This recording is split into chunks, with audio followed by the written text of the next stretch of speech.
భయంకరమైన ఆడవాళ్ళకి ఏ రకంగా స్వేచ్ఛ లేకుండా ఎవరికి లేకుండా మీరు ఒకసారి చదివితే ఒళ్ళు గగ్గురు పుడుస్తుంది. ఇది మన సనాతన ధర్మం. దీన్ని మనం జై కొట్టాలి. దేవతల కొరవ సనాతన ధర్మంలో ఎంతమంది ఉన్నారు? నువ్వు చెప్పిన మనుషులింతలో ఉంటుంది, ఎత్తనారి పూజంతే రమంతే తత్ర దేవత అని. నువ్వు అది చదవలేదు, ఎందుకంటే నువ్వు పట్టుకుని కాపీ కూడా ఒరిజినల్గా కాదు తెలియదు.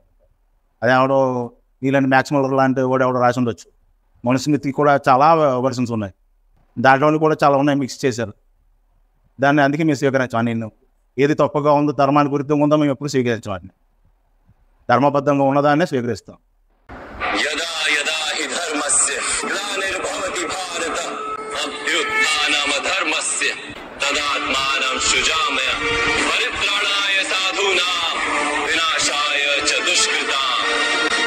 ధర్మ సంస్థాపనార్థాయ సంభవామి యుగే యుగే.